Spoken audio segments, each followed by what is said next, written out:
Hi everybody, it's 9:30 here in Vancouver. So let's begin. My name is Shane Moore from the Faculty of Graduate and Postdoctoral Studies, and it's really great to be able to welcome you to our webinar today on the Master of Urban Forestry Leadership.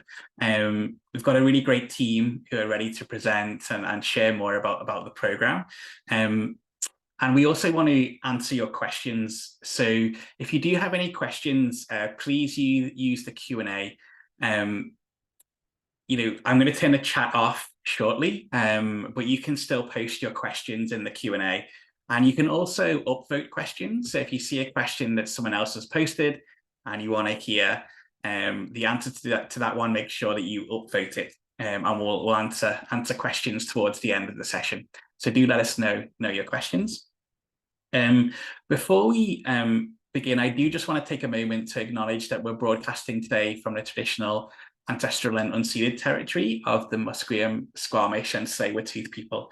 And as we're guests on this land, it's a privilege, it's an honor to be able to live here, to learn and to work on these lands.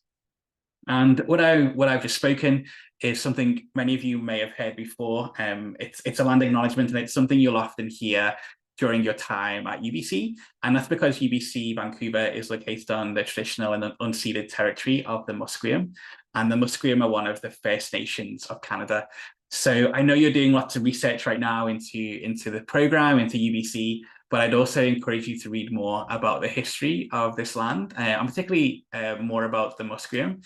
And I'll post a couple of links in the chat just to get you started on that if you wish. But now let me pass it over to Sarah, who's going to take the presentation from here. Thank you very much, Shane. Really happy to be sharing some details and information about our program with you. I'm looking forward to your questions. I'm joined by Eliza Kwon, who is our program coordinator as well. Eliza, if you want to give a little wave. She's been really, really helpful and instrumental in making sure that the student experience of our MUFL program is a great experience. So we're both sitting here in Vancouver as part of the Faculty of Forestry. And the Faculty of Forestry is a very interdisciplinary and diverse group of faculty. We have Forest Resources Management Department, a Conservation Department, and a Wood Sciences Department. And we all work very closely together on a lot of interesting topics: climate change, forest management, and urban forestry, as we know about. So these are a few pictures here to show some of the work we do.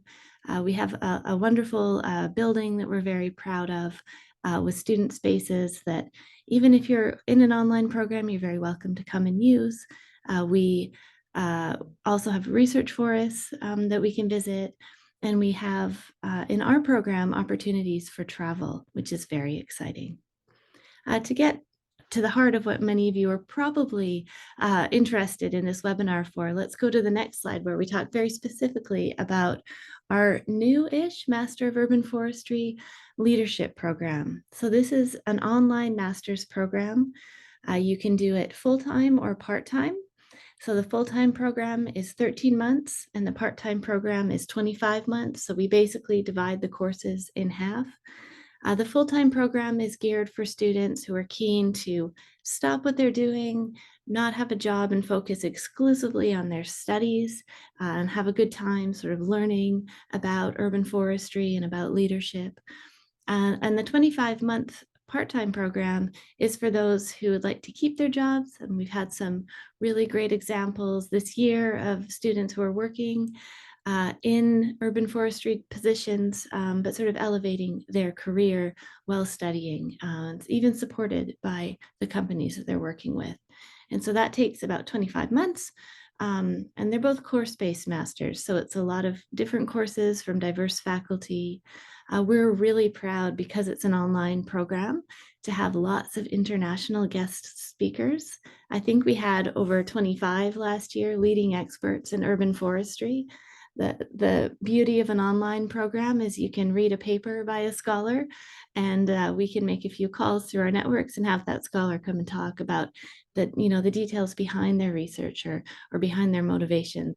And so we have a really good time, I think, learning from this really broad range of experts. The program does start in July. Oh, do you mind going back just a little bit, Shane? So the program starts in July with an online asynchronous, which means you can do it at your own pace course. And we start the synchronous sessions in August. So that means we hope that you're able to come at the same time to spend time with your cohort of students. It is entirely remote, and you can read the bullet points. We try to align and work hard to align our teaching with career advancement in urban forestry. We're very close to the major professional societies for urban forestry and arboriculture. Thanks, Shane. We'll move on to the next slide now. So what will you learn? How will you learn? We've got online lectures, a lot of discussion because we find the students learn as much from each other and peer learning. And we have a student here to talk a little bit more about how the cohort experience works. We've got peer learning discussions and some self-guided learning packages. So it's a combination of learning techniques and delivery styles to keep everybody interested, interactive and engaged.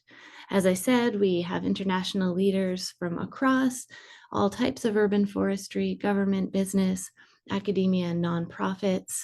And we have time to learn about cutting edge technology, primarily geospatial technology in the program.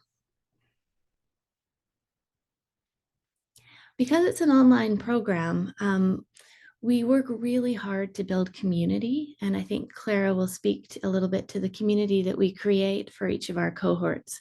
A lot of people think that it doesn't work online, but actually I found that the students are really connected. They find their own ways to connect with each other. It's often through WhatsApp or chatting or text messages, but we know that in-person experience is also important. And so we have these two options to spend time with each other. And the first option is field experience in Europe. So we spend a week together going to leading green cities and learning from leading scholars or practitioners in those cities about their greening efforts. So last year we went to Freiburg, Munich, and Utrecht and learned from experts there about how they're doing urban greening and got to spend time with each other just before the final course of the program. And it's a really great time. Next year in 2024, we're looking forward to going to Malmo and Stockholm and learning from experts there about their greening initiatives. And we also, at the end of the program, wrap up with a week in Vancouver, working with each other, having some fun at the beach, having a barbecue, these sorts of things. So it's field excursions and social opportunities at the end of the program to send you sort of on your way into your career, but with having this close connected cohort of peers. And we do connect between the cohorts. So I know that the first set of graduates knows very well the second set of graduates in the program. So we have lots of opportunity for interaction and engagement beyond just sort of online lectures. Next slide. Oh, one thing quickly I wanted to mention in the slides is we have domestic and international tuition fees that you probably see when you're looking through our program websites. We do offer a $10,000 scholarship for international students. That's new for the upcoming year. And so anyone coming from outside of Canada has an opportunity to bridge the gap between domestic and international tuition fees. If you have any questions about that and details about that, you can ask them later. But now I'm very happy and proud to present Clara, who's going to give you a little bit more of the student experience of the program. So Clara's joining us from the Netherlands right now. Thank you and welcome. It's so great to see you again, Clara. Hi, Sarah. Thank you for the introduction. So my name is Clara Jean-Roy. I was a MUFL student from the cohort 2022. So I just graduated in August. As Sarah was just saying, I joined the master's from Europe. So I did entirely studying from Europe, in between France, where I'm from, and the Netherlands, where I studied previously. I did the, well, in my cohort, there was only the full-time option, so I did the master's full-time, so in the 13 months. Yeah, of course, the studying online was a bit of a challenge, especially for me, because I was in Europe, so I had the time difference to juggle with. But it was thankfully a really nice experience because we had a very small cohort, so we had a lot of opportunities to exchange with the cohort. Also, as Sarah was saying, with the cohort previously through WhatsApp mainly, and also one event that was organized for all of us to interact with. But we also had a lot of support from the teaching staff. We had lots of regular sessions with coordinators and with Sarah, and just a lot of contacts also with the teachers during the classes, because well, we were such a small cohort that we had a lot of time for discussion and exchanging, and also lots of opportunity to talk if we were having and facing any challenges, who needs more guidance or yeah, clarification. So it was definitely a lot of close connections despite the distance, especially for me, that there was between the rest of the students and the teaching staff. Of course, everyone's experience is different with learning. I was not working during my time as a student, so I could dedicate all my time to my studies in most of the program. So it was a very smooth learning experience on my side. I think I really enjoyed how diverse all the courses were, how interdisciplinary they were as well, but always quite fitted to the, of course, the themes of urban forestry. If you have any questions concerning capstone, I was the only student who did a capstone with an internship, so I can also answer this. So I had to do a internship and a literature review, while most of the other students did a capstone with a more like a research capstone, which I guess is more traditional. And yeah, there's lots of things to enjoy in the program. Of course, the 2 trips that Sarah was mentioning were a lot of fun. Well, trip to Europe and visit for me, which also felt like a trip in Vancouver. The diverse guest lectures was also really enjoyable, and the amount of really on-site case studies that we could learn from. So there was really a lot of opportunities for really tangible examples and also tangible discussions with people who are really specialized in lots of different things around the field. So yeah, if you have any more questions, I'll be here to answer them for the Q&A. But for the rest, I'll pass it on to Lee, who's MUFL Admissions Coordinator. Thank you, Clara. Hi, everyone. So my name is Lee Yupaton, and I'm the admissions coordinator for the MUFL program. And I will have a couple slides to go over what the minimum requirements are and how to apply. So my job here is to review all the applications and to ensure that they're complete. In the next slide, we'll go over what a complete application looks like. But the minimum requirement to apply for this program, is a bachelor's degree from a, they say specific to the program, but we have seen students from a various and diverse background in the past. So if you are not sure, you can talk to Sarah or just do a Zoom interview with me, and we would encourage you to apply if you have a 4-year degree. And also we have many students who have some professional experience as well. So do look at our admissions webpage for more information.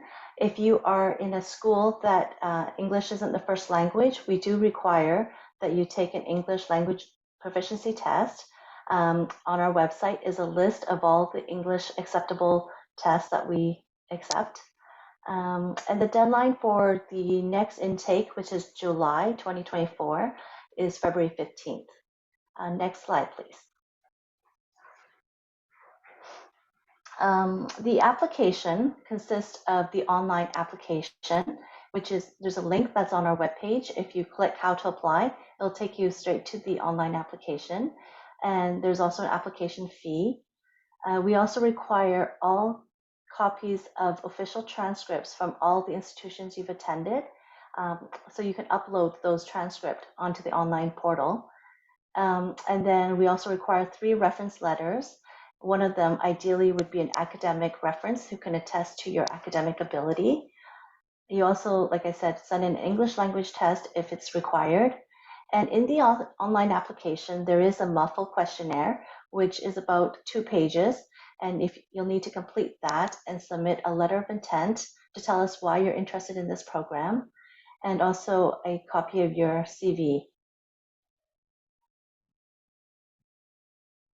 And we do hold weekly Zoom sessions for advising. So if you guys have any questions after this session that wasn't answered, we're happy to chat with you. You can send us an email, forestry.cbm, or go to the MUFL webpage, and then there is a link to set up an advising session. And I'll pass this on to Shane for the Q&A. Thank you. Thanks, Lee, and thanks everyone for that great overview of the program. Now we're going to spend some time answering your questions. So I have some of the questions that you submitted as part of the registration for the event, but you can also post questions in the Q&A. So if you have any questions now, please post them in the Q&A, and we're gonna answer those. So do let us know. I'll just stop sharing this presentation for a moment. And let's get in and let's have a look at your questions. We had quite a few questions on sort of the background of, or the required background for applicants. So are there any sort of particular degrees that you prefer people to have, or experience that you prefer people to have before applying to the program? And maybe Sarah, you could speak about you know, the backgrounds of the people who are in the program, like what sort of subject areas do they come from into the MUFL program? Yeah, of course. And I forgot to talk about my background earlier on. So yeah, I come from a background of geography and landscape architecture before I entered urban forestry. And what we here at Forestry, and me particularly, really believe in interdisciplinarity, and urban forestry is such a broadly interdisciplinary field that we've had students from a wide range of backgrounds, some social sciences, biology, things that are less directly related to urban forestry. And we find that if the cohort is built up of these students from various backgrounds, we actually have a lot to share and teach each other. It's been really great experience. So don't let a background that's not urban forestry or forestry direct dissuade you from applying. We do have students who are looking to change careers. So they've come from finance or some other field that's sort of loosely related, and what they have learned in their previous careers or previous degrees actually can apply to many aspects of urban forestry. So the student in finance that I'm thinking about right now actually has so much to add, and so I really strongly encourage you to not let that dissuade you and to apply, because the more diverse cohort we have, I think the more sort of fun we have with peer learning. Excellent. That's great to hear. The first question we had here in the Q&A is from Meryl, who's asking, you know, how competitive is it to get into the program? Could you speak a little bit about that in terms of, you know, applications, and also how many people are normally in each cohort as well? It is a newer program, so we've had smaller cohorts as we build the program up. So it's been about 10, because we want to make sure that students are able to succeed in the program. So it's less about being competitive and more about just ensuring success. So if your application shows that you've got good work experience, or that you've had at a reasonable time in your bachelor's degree. We take that all into account, and often your answers in the questionnaire or your letter of intent showing this passion for urban greening or urban forestry or city building, if they really ring through in the application, we really like to see those sorts of things, I would say. Lee, do you have anything to add, or Eliza, for those questions? Yeah, I actually don't know if I mentioned that the minimum requirement is B plus range. So usually that's 76% at UBC, and we're looking at the senior level courses, so 300 and 400 level courses. The overall GPA is around 76%. Yeah, and it's about B plus in the other countries as well. And I can put in the chat and the link where what the minimum requirements are depending on the country that you're applying from. Yeah, I hope that answered your question, Meryl, between the two of us. It's really nice to hear that it's a relatively small cohort. Like, it seems like a great opportunity to work closely in a smaller group and have a really good connection with the faculty. Clara, maybe I can bring you back in to talk more about that. Like, how was it being part of the cohort? How was the community? And how did you stay connected with your colleagues on the program and with the faculty members? Yeah, sure. Well, as I said, WhatsApp was a really powerful tool for us. Also, just during like classes and check-in times was really valuable to be able to connect with each other. But otherwise, we were talking quite extensively on WhatsApp, and of course, as in any cohort, any physical cohort, you are also gonna get more or less affinities with people. I got along really well with two girls from my cohort, and actually when came the time for the trips, I hosted them longer, but we also I also met up with some people from the previous cohort who also hosted me during my trip to Canada. So there was also some actual bonding time that was available during the physical moments where we could meet. And otherwise, during the continuation of the program, just on the regular day-to-day classes, there are, of course, periods of time where we were a little bit less connected. I think was more moments at the beginning of the cohort where we were really actively trying to build a little community altogether, or relationships, or also doing calls sometimes on the side to work on projects or just study all together. That's something that was really good, at least on my side, to feel really connected and feel like I was not just alone studying or working on assignments. But yeah, there was also a lot of time with the staff, especially with Sarah, during especially the capstone course, where we could talk. And during that capstone, usually we, at least in my cohort, maybe talked a little less on a regular basis because we all got a little bit busy with our own projects. I was doing an internship. Some people were balancing a capstone, the courses, and their own work. So everyone was a bit more in their bubble, but it was also the time that wasn't requiring it. And a lot of time was given or was put by all of us at the beginning of the program and during the first half of the program to really make connections with each other.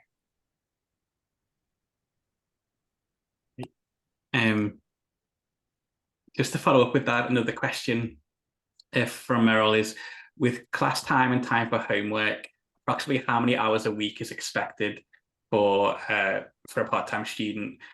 Were people able to work full-time and succeed in the program? Yes, we've had the part-time cohort is just starting this year. So we have our first set of part-time students who've officially started just this past July. And so what we've done is had about 3 hours maximum of live check-in sessions, class sessions, every week. And then the rest of the time is sort of optional check-in sessions or asynchronous learning activities. So discussions, but discussions that you don't have to do live, but you can sort of be chatting with each other when you have time.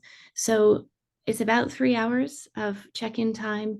We have had a lot of students on the East Coast, and so we try to make those sessions sort of maybe lunchtime here, 3 o'clock. And if they're known well in advance, students working full-time so far have got permission from their employers to sort of take that chunk of time, an hour and a half, sort of twice a week, to go sit in a boardroom. We've had students studying from the boardroom, for example, and check in with class and then go back to work. And then they can study in evenings and weekends. I'd say it's about, most of the time, it's about a 1/3, 2/3. So 1/3 of activities and then 2/3 of self-study, reading, preparing assignments, these sorts of things for most graduate programs. There's obviously weeks in the year where there's lots of projects due, your capstone project being due, these sorts of things where you put in more time than that. And we talk about that a lot in advance. And so some students have sort of used vacation time or leave during those weeks. It's not months, but those weeks where they know that there's going to be a lot due. So I hope that answers their question. Yes, we've had people working a lot and completing the full-time program, but getting a little bit tired. So the part-time program is more designed for those who want to continue working full-time and studying.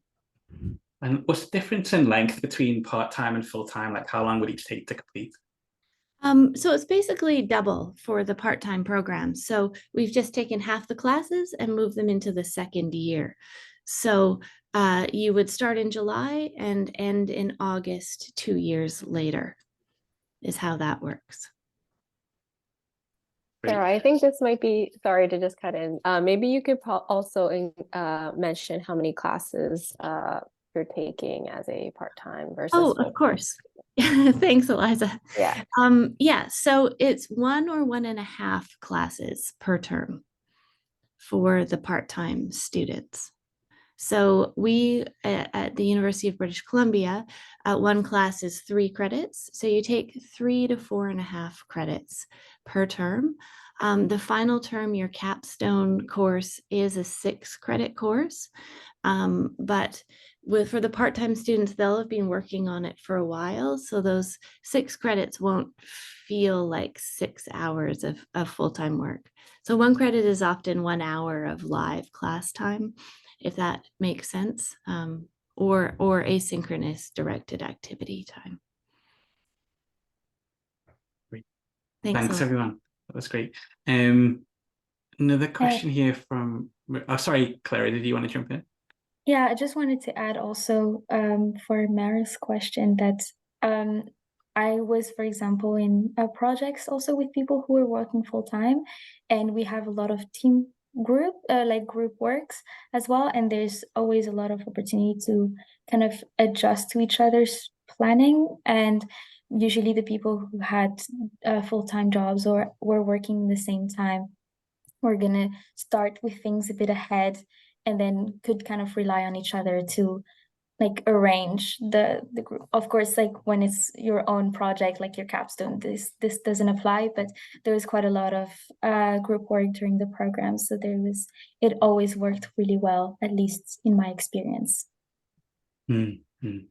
And I think those group work and collaborative skills are what you would use in your professional career anyway. Like this sounds like a regular sort of office environment in terms of, you know, each other backing up each other. That's great. There's a question here from Mauricio. What's the difference in the scope of work of this and the urban forestry compliance with local governments? I'm not sure exactly that question. Sarah, do you know that? I hope I answered this correctly. So this, is it about what we learn about local government? So we have a class, Urban Forest Governance, for example, where we take case studies actually from across the world. and across Canada to learn about sort of local government issues in urban forestry. But because we're trying to build this international cohort of experiences, you get more of an opportunity to learn best practice across the world. I work very closely with Australian urban foresters, so we learn a lot from them, but we also work in Europe. Dr. Cecil Koenigsdijk is a regular guest expert in many of our classes, and he brings a lot of excellent case studies from Europe. And so the scope of work is a lot about learning inspirational best practice and governance, but the nitty-gritty of how they got it done as well. I hope that, Clara, you would agree that we take a lot of opportunity to learn from our international colleagues about how they were able to achieve success, and to share candidly some tips for things that didn't go as well as they hoped. So we try to I guess that's how I would answer the question about compliance with local governments. Here at the University of British Columbia in the bachelor's program, which we bring in some of these lessons to the master's program, we work very closely with many local governments about urban forestry issues and compliance. So I hope that answers your question, Mauricio. And if I can add, Sarah, as well, like there's in more classes than governance. There are mentions about local government compliance. I'm thinking of classes on arboriculture, for example, where we were talking about these a few times. And the nice thing, at least in my cohort about the program, was that because we're usually with smaller groups of people, we can also orient the discussions in the topics that are of interest to us or to our work. In my cohort, we had 2 people working with directly with the local governments, and so they often had questions or points or remarks around these things. So often we could orient the discussions also along these lines. Thanks, Clara. Great insight. Thanks so much. There's another question that actually came in the registration about asking, do you cover aspects of budgeting and finance in relation to municipal and commercial situations? Is that something that you cover? We touch on it in some of the classes. It's not specifically covered in depth, but we have had enough questions about that to make me curious if we should bring in a module on budgeting and finance for urban foresters. So what we've seen, as Clara alluded to, is if students have a very strong interest in a particular topic. I've definitely made a few calls, even this term, because we've got students interested in heritage tree preservation. And so we've been reaching out to our networks and bringing in guest lecturers and experts internationally on that particular subject. And so in terms of budgeting and finance, we touch upon it, but if we want to go more in depth, if that's a strong message from the particular cohort, we could build that into the program. We have a little bit of flexibility here and there to do such things. That's nice. Okay, great. A couple of questions here. First one from Plea. What kind of jobs, industries did the graduates of the program get into? Yeah, so thank you for that question, Plea. We're quite proud of, so far, the second cohort has just graduated quite recently, but the first cohort all found jobs in industry in their sort of area of interest. So they're finding jobs in local government, either specifically in urban forestry or in environmental planning. Some have created a business on their own that's doing very well. Some have moved into academia. I'm trying to think of where they've all gone. A lot have gone to local or provincial government roles, but all of them have moved upwards or into roles in urban forestry following their experience in the program. So that's been great to see. And I need to check in, Clara, with your cohort about how everything's going. But we were 100% for year 1, and year 2, I think we're moving towards that as well. So good job opportunities are coming through. Exciting. That's great. Mm-hmm. A question here from Jana. I understand that professional programs are not funded the way that other master's programs might be. Without opportunities to TA or work for the university, how have past full-time students managed the financial aspects of the program? Maybe we can tackle that part first. I know there's a couple of other parts of the question, but if we could tackle that one first. There is a potential for, if you're in British Columbia, for student loans for an online program. That is a big win for us because the online programs weren't funded previously, but they are now. So that's pretty exciting for us. So there are student loan programs available.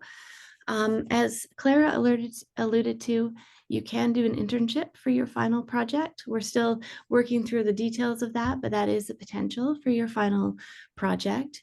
But we're also finding that students are getting jobs quite quickly after the program. So that combination of factors is helping students fund their education. There's a variety of factors involved. And as I said earlier, there's that scholarship for international students to help bridge the gap between the international and domestic tuition fees. Okay, great. In the second part of the question, I think we've already addressed this in terms of types of positions that students move into. But Jana also asked, is it typical that graduates have to move through a more entry level or internship positions, or is there an opportunity to move into industry at a higher level quite quickly? I can again only speak from these limited cohort experiences, but they're very, very encouraging that they weren't in entry-level positions, the jobs. They were either getting a promotion because of the degree or moving into that higher level of employment because they had a master's degree. In different countries, having a master's degree is a sort of hurdle requirement for certain government jobs. And so we've had a student sort of get into that next tier of government jobs because they completed their master's in urban forestry leadership. And I realized working back, I apologize, I did not talk about work opportunities. We have had MUFL students who are near the end of the program act as TAs in the past. So there are some opportunities there. Yes. Yeah, that's great. And just on the scholarship that you mentioned, Sarah, that's for international students. And is there a separate application for that or anything? Like, how does that process work? Lee, you're the expert in this area. Do you mind responding to that one? Thank you.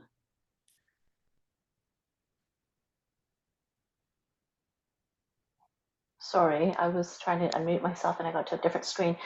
Sure. So at the moment, I believe there's a question on the online application form. It's in the questionnaire. And I believe you can talk about the scholarship if you're interested in applying. And this is not, this is only open to international students, and it's only for those who are pursuing the full-time program. Yes, so it's not a separate application form. Great, thanks for clarifying. Thanks, Lee. That's great. Another question here from Mauricio. Do you have any feedback from local governments about how the innovation in the program will be received to improve the views in local regulations? That's a great question. As I said, we work closely with industry. Eliza and I were just at the World Forum in Urban Forestry, so the second international symposium of all people in urban forestry, and lots of local governments there. And I think the innovation is this connecting between international best practices and the ability to learn from each other. And so there's been some movement or some small shifts already in some of the local governments where students are working in terms of improving best practice in many different communities across Canada and even in the world in some cases. They're hard ripple effects to follow sometimes through, but we've seen small change already happen in these last few years. I think that's great to hear.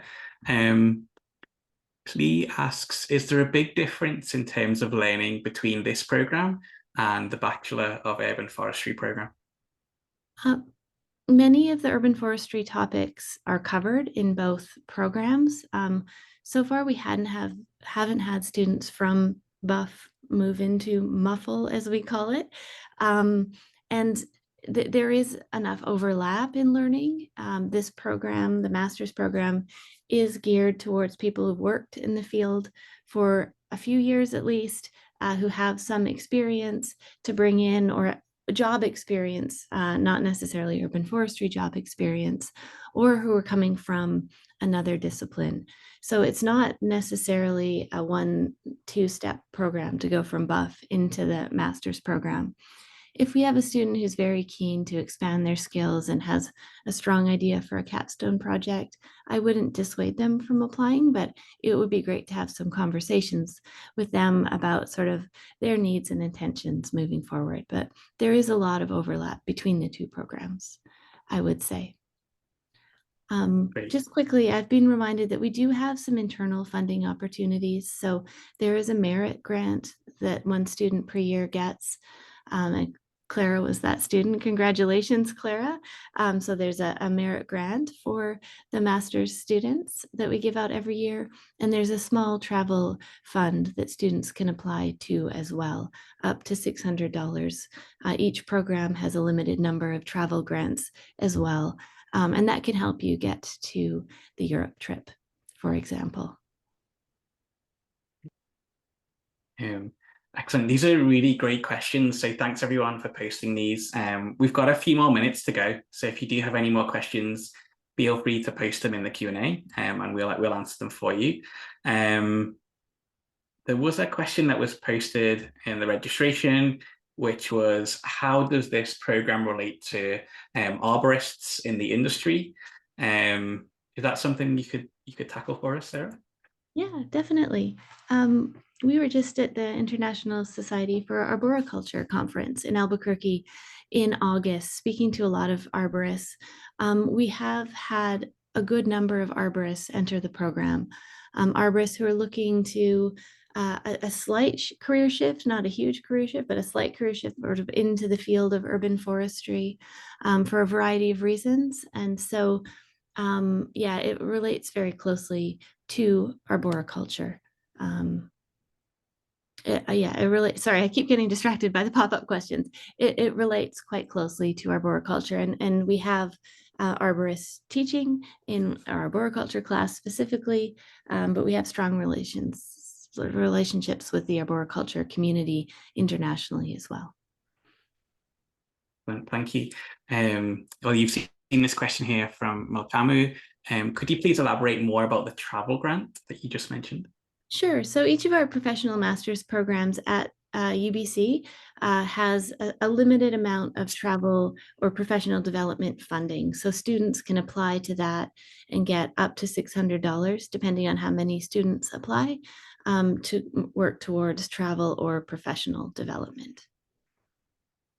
I hope that covers it. We choose how we distribute this money. So sometimes if everyone applies, we could give everyone a little bit, or if only a few people apply, they can get up to $600 is how it works. It's been a little different each year. Seems like a great opportunity though. That's awesome. That's great to hear.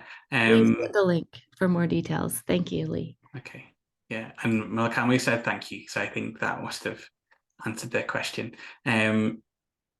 Richo asks if there's been feedback from the private sector towards the need to solve technical challenges through this program, and feedback on recent changes and new policies as carbon neutral and energy efficiency. Sorry, I kind of messed up that question, but I hope you can answer that one for us.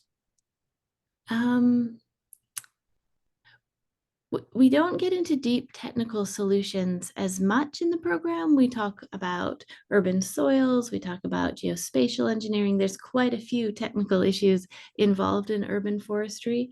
Some students go really deep into those sorts of issues, urban soils being an example of something that I'm thinking might be a technical challenge.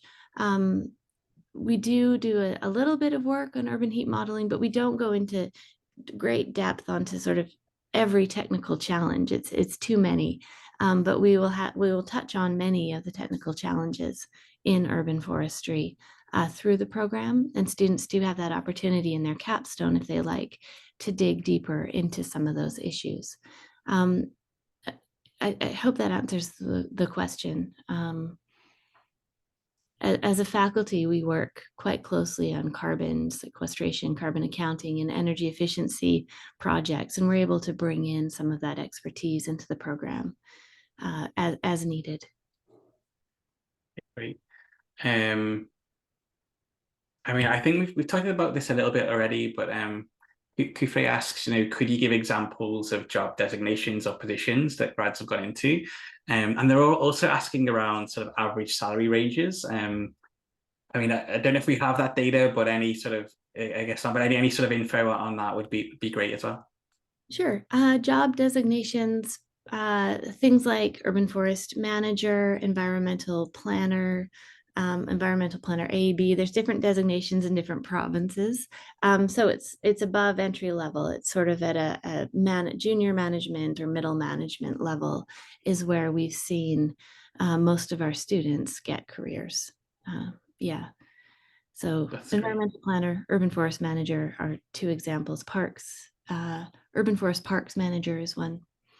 That's great. And of course, Kufre, you could do that research as well based on those job titles, like what those salaries could look like in different countries. Yeah, anecdotally in Canada, it's about sort of 75 to 150,000 a year, depending on where you're at. It's a combination of education and experience. So it is a little bit hard to answer that question because we have students with 15 years of experience coming into the program. They're the ones that are getting senior management jobs because they have a bit of experience, whereas students who have 5 or 6 years of experience might be getting a slightly different level, but it's still in that management range of jobs. Well, those are really healthy salaries, I think. So moving on, Meryl asks if you could provide an example of the capstone project. And maybe as part of this, we could bring Clara back in and talk about her experience on the capstone. Yeah, Claire, do you mind starting? And I'll get the link up for the capstone project page right now. Thank you, Claire. Yeah, of course. So the capstone, as I mentioned, you have 2 types that you can do. You can do like your research capstone, which is basically your own research project that you conduct throughout the whole year, but in more depth the last few months of the program. And these were a lot of types of topics. I know the first cohort did mostly qualitative studies. We had a bit more quantitative studies in my year. And if you are working, you can definitely relate it to what you're working on. One of my classmates was working in the city of Toronto, and he was doing a lot of his research on the topics he was working on in Toronto. I did an internship and a literature review. So during the class time, while people were working on designing their research, I kind of was designing my own research, but on a smaller scale, really, where my own data was just scientific articles. And I specifically did mine on the assessment of ecosystem services through urban forestry canopy analysis. And then I went on and did, for the last 3 months of the program, an internship. I did this in the Netherlands. So I was working with a landscaping company, and I was working on like guidelines and designs for greener and healthier neighborhoods. If that can give an idea. I'm not sure if anyone will take on an internship for the next cohort, but this is, from my knowledge, what is possible. Thanks, Clara. And I've just put a link up to the first cohort's student projects. We're just polishing up and uploading the second cohort's projects, but it gives you an example of some of the diversity of approaches. Some students come into the program with a research question they want to help answer, and they're sort of ready to go from the beginning. And others take some time sort of absorbing all of the information in the first semester or two, if they're a part-time student, and then, find a passion. I remember one student, we had a guest lecture sometime in November, and he's like, I want to do that. So they chatted with that guest expert and developed a project more locally specific about some of that type of work they'd done. It was about sort of canopy equity modeling. It was a really great project. So it's a broad range of projects that we support. That sounds really exciting. Please asking, does the program touch on AI and its implications to the industry? Not to date, actually. We haven't. We have some AI groups forming in forestry, but the application of AI to urban forestry hasn't specifically made its way into the program so much. I've been dabbling myself with a few colleagues, but haven't brought it directly into the program quite yet. But there were some classes where they do mention it in some classes here and there. So it is a topic that is touched upon. Thanks, Clara, for that. Great. And Meryl, we did just repost the link, so hopefully you can see that link through to the projects and have a read of those. Yeah. That's great. Mauricio just asked if you could loop back and talk about the heat modeling that you mentioned.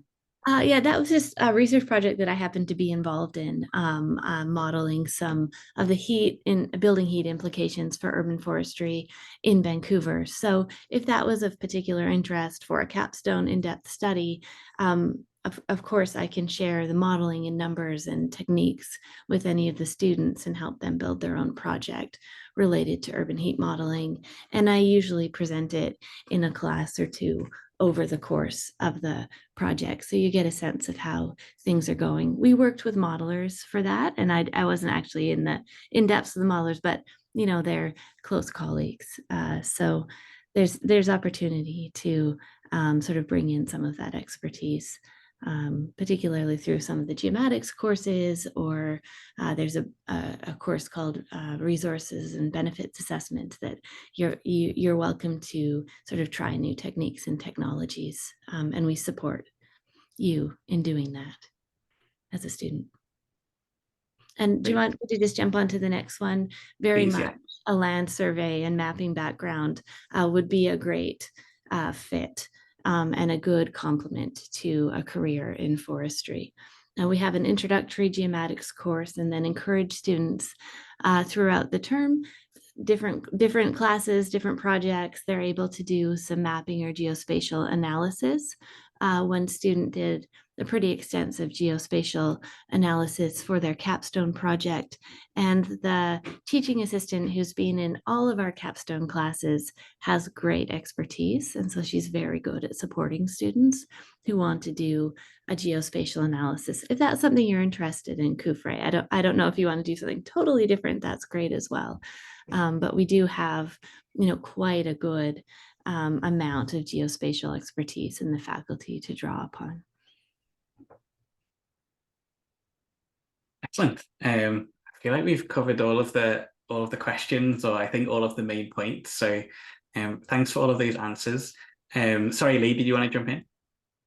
Yeah, I just wanted to add that even though the MUFL cohort is smaller in numbers, if you are part of the forestry grad student community, you're actually among over 400 grad students, because we do have 8 graduate programs in forestry. And when you're a student here, you are also receiving communication every week through our grad newsletter. And we do advertise job postings as well as other webinars that other faculty might be hosting that our grad students are invited to as well. So there's a wide range of topics from Fisheries Institute and the Institute of Research, Environment and Sustainability as well. So our students are definitely invited to many of these events.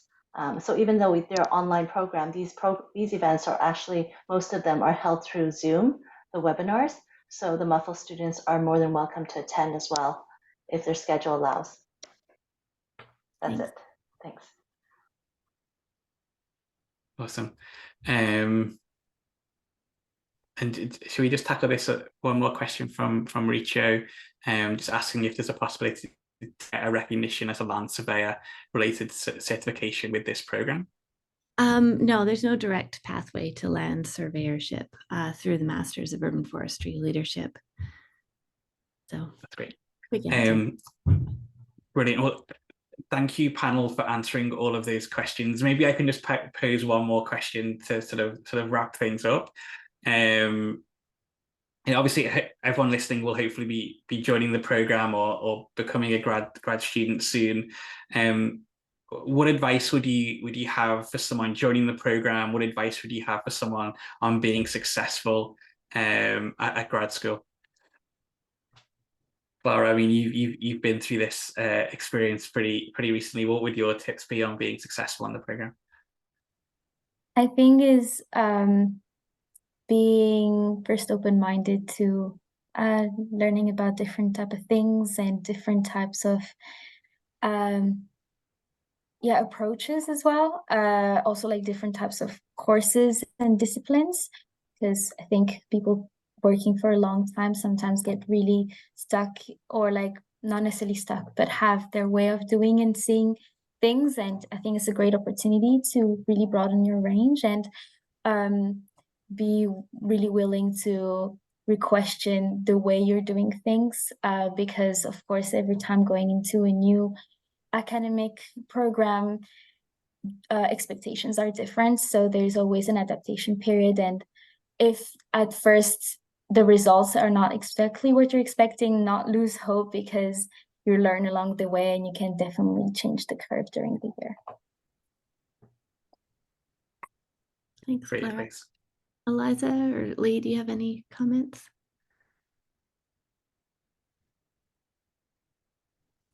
No. Yeah, I can go very quickly. I think okay. one key thing is to draw on each other's experiences. Like Clara said, connection with each other in the cohort is super important, even if you're all online and maybe in different parts of the world. Just try to find ways to connect. And then as a coordinator for the program, I'm trying to host sessions to help people connect with each other once a month, and that just gives people space to chat and connect, even though we're all very busy with our lives. So draw on each other for strength, and I think that'll really help you succeed and flourish in the program. Yeah, it's amazing the friendships and bonds that we've seen form through the past cohorts. There's just so much connection. Just being at the World Forum on Urban Forests, when we had 5 alumni together, we all went out for dinner, and they were just chatting and sharing their life experience over the past year since they've graduated. It's been great. So thanks, Eliza. I guess my tip and trick for success is just to reach out. We're here. We're happy to answer more questions as you move towards application. And then throughout the program, we've got a fantastic team here that's just here to help you. So reaching out early and often is the best advice I can give. And so please do that as you're forming your application. I've got a link to a Calendly invite to meet with any prospective students who might have more detailed or personal questions they didn't want to share in this forum. And we're happy to chat. And Lee's put her email in the chat here as well. So both of us and Eliza are all willing to answer questions, whoever you'd like to ask. Wonderful. Thank you all for this really great session. Thanks for the presentation and for answering so many questions. And thank you everyone at home for listening and for all the questions. We'll say goodbye for now, but like Sarah said, do be in touch, and we'll hopefully see you soon on the program. Goodbye, everyone. Thanks. Bye-bye. Goodbye.